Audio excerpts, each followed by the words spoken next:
सियासत में जो वादे किए जाते हैं वे पूरे ही हों ये जरूरी नहीं है और कुछ ऐसी ही स्थिति इन दिनों उपेंद्र कुशवाहा के साथ है। नमस्कार, मैं हूं प्रियदर्शन और आप देख रहे हैं न्यूज फॉर नेशन और हम बात कर रहे हैं उपेंद्र कुशवाहा की। वही उपेंद्र कुशवाहा जो इस बार के लोकसभा चुनाव के दौरान एनडीए का हिस्सा रहे और साथ ही साथ उन्हें काराकाट संसदीय क्षेत्र से उम्मीदवार भी बनाया गया था। आरएलएम पार्टी के प्रमुख उपेंद्र कुशवाहा काराकाट से चुनाव तो लड़े लेकिन चुनाव में सफल नहीं हुए। तो ऐसी स्थिति में अब उपेंद्र कुशवाहा का सियासी भविष्य क्या होगा, यह इन दिनों सबसे बड़ा सवाल बना हुआ है। और सवाल इसलिए भी बना हुआ है क्योंकि जो बिहार में होने वाला एकमात्र एमएलसी सीट के लिए चुनाव है, उस चुनाव को लेकर के भी अलग अलग किस्म की बातें चल रही हैं। बातें ये चल रही हैं कि जो एमएलसी का चुनाव होना है उस सीट पर जदयू की ओर से उम्मीदवार खड़ा किया जाएगा। लेकिन अगर आप याद करें तो लोकसभा चुनावों के पहले जब उपेंद्र कुशवाहा को एनडीए का हिस्सा बनाया गया था तो उस दौरान उनसे जो वादे किए गए थे उसमें एक वादा यह भी था कि आपको लोकसभा का टिकट तो मिलेगा ही, साथ ही साथ एमएलसी की एक सीट भी दी जाएगी। तो अब जब एमएलसी का चुनाव हो रहा है तो एमएलसी के चुनाव के दौरान उपेंद्र कुशवाहा की पार्टी को टिकट न मिल करके बल्कि यह सीट अगर जदयू के खाते में जाती है तो एक तरीके से ये उपेंद्र कुशवाहा के लिए बड़ा झटका होगा।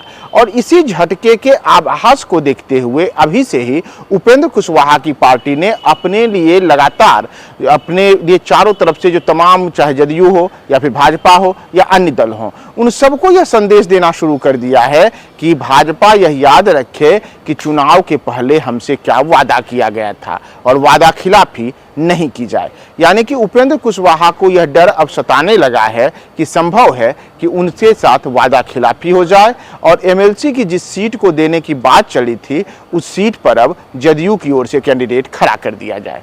दरअसल बिहार में 12 जुलाई को एमएलसी सीट के लिए चुनाव होना है और इस सीट पर जो चुनाव होना है उसके लिए बातें चल रही हैं कि जदयू की ओर से भगवान सिंह कुशवाहा को उम्मीदवार बनाया जा सकता है। नीतीश कुमार की पार्टी जल्द ही उनके नाम की आधिकारिक घोषणा भी कर सकती है। तो ऐसे में उपेंद्र कुशवाहा की पार्टी का क्या होगा, और ये तमाम बातें जब पिछले 24 घंटे से लगातार चर्चा के केंद्र में आई तो इसे लेकर के अब उपेंद्र कुशवाहा की पार्टी ने भाजपा से याद दिलाया है कि आपने वादा क्या किया है। और इसी को लेकर के आज उपेंद्र कुशवाहा की पार्टी के एक शीर्ष नेता ने एक सोशल मीडिया के माध्यम से अपना संदेश भी साफ साफ शब्दों में कह दिया है। दरअसल रामबली चंद्रवंशी की खाली सीट पर भगवान सिंह कुशवाहा को एमएलसी बनाने की चर्चा है, उन्हें जदयू की ओर से उम्मीदवार बनाया जा सकता है। तो इसे लेकर के कहा जा रहा है कि जदयू ने इसे लेकर मन बना लिया है और मुख्यमंत्री नीतीश कुमार की ओर से जल्द ही उनके नाम की घोषणा की जा सकती है। चुनाव आयोग के अनुसार विधान परिषद की रिक्त हुई सीट पर 25 जून को अधिसूचना जारी की जाएगी और मंगलवार यानी कि आज से ही नामांकन की प्रक्रिया शुरू हो गई है। नामांकन की अंतिम तिथि 2 जुलाई है, जबकि नामांकन पत्रों की जांच 3 जुलाई को होगी और नाम वापसी की अंतिम तिथि 5 जुलाई है। यानी कि 12 जुलाई को जो चुनाव होंगे तो उसके पहले तमाम चीजें 5 जुलाई तक तय हो जाएंगी। तो ऐसे में अब उपेंद्र कुशवाहा की पार्टी आरएलएम ने जदयू की ओर से उम्मीदवार उतारे जाने का खंडन किया है। कुशवाहा की पार्टी के महासचिव माधव आनंद ने मंगलवार को सोशल मीडिया पर लिखा, बिहार में विधान परिषद की खाली सीट के संदर्भ में मीडिया में चल रही खबर भ्रामक एवं गलत है। लोकसभा चुनाव के पहले एनडीए में बनी सहमति के अनुसार बिहार विधान परिषद की खाली सीट जिसको भरने हेतु चुनाव आयोग की ओर से अधिसूचना जारी की जा चुकी है, राष्ट्रीय लोक मोर्चा को मिलनी है। उक्त निर्णय के कार्यान्वयन हेतु एनडीए के भीतर बातचीत जारी है, अंतिम निर्णय अभी नहीं हुआ है। उन्होंने अपनी पोस्ट में भाजपा के बिहार प्रभारी विनोद तावड़े के साथ एक स्क्रीनशॉट भी डाला है। इसमें विनोद तावड़े और उपेंद्र कुशवाहा एक साथ बैठे हैं। साथ ही तावड़े की पोस्ट में आरएलएम को एक लोकसभा की सीट और एक विधान परिषद की सीट देने का जिक्र है। आरएलएम ने पोस्ट के माध्यम से भाजपा को याद दिलाया है कि हमारे बीच क्या समझौता हुआ था। ऐसे में जदयू की ओर से भगवान सिंह कुशवाहा को एमएलसी उम्मीदवार बनाए जाने की चर्चा और मीडिया रिपोर्टों का उन्होंने खंडन तो जरूर किया है, लेकिन जिस प्रकार की चर्चा आम है उसके अनुसार एमएलसी के चुनाव के दौरान भगवान सिंह कुशवाहा अब जदयू से उम्मीदवार हो सकते हैं। और अगर ऐसा होता है तो ये उपेंद्र कुशवाहा के लिए बड़ा झटका होगा। और उपेंद्र कुशवाहा के लिए झटका इस मायने में भी होगा कि एक और तो वे लोकसभा का चुनाव हार चुके हैं, दूसरी ओर अगर उनके हाथों से एमएलसी की सीट जाती है तो उपेंद्र कुशवाहा के लिए आगे का सियासी भविष्य क्या बचेगा। तो इस पर भी पार्टी के सूत्रों का कहना है कि उपेंद्र कुशवाहा को एनडीए हर हालत में अपने साथ भी रखना चाहती है और इसमें उपेंद्र कुशवाहा के लिए एक मौका इस तौर पर निकाला जा सकता है कि उन्हें राज्यसभा भेजा जाए। दरअसल राज्यसभा की 2 सीटें खाली हुई हैं।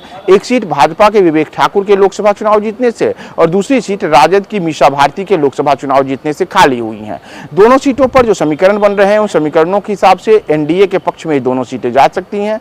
तो इस स्थिति में माना जा रहा है कि उपेंद्र कुशवाहा को राज्यसभा भेजने को लेकर के भी कोई अंतिम सहमति बन जाए और उस स्थिति में उपेंद्र कुशवाहा के सामने यह शर्त रखी जा सकती है कि आप खुद राज्यसभा जाइए और जो एमएलसी की सीट है जिसे ले देने को लेकर के आपसे चुनाव पूर्व बातें हुई थी उस सीट को अब जदयू अपने पाले में रख सकती है। यानी कि लोकसभा चुनाव हारने वाले उपेंद्र कुशवाहा के हाथ से एमएलसी की सीट फिसल सकती है और बदले में उन्हें उनका जो सियासी पावर, सियासी दमखम और सियासी भविष्य बचा रहे, इसके लिए उन्हें राज्यसभा भेजा जा सकता है। तो आगे आने वाले दिनों में उपेंद्र कुशवाहा सियासत की नैया में भंवर में फंसेंगे या फिर उनकी नैया पार लगेगी और वे राज्यसभा तक पहुंचते हैं, क्या अंतिम फैसला होता है। हम आपको तमाम अपडेट्स बताएंगे। बने रहे न्यूज़ 4 नेशन के साथ।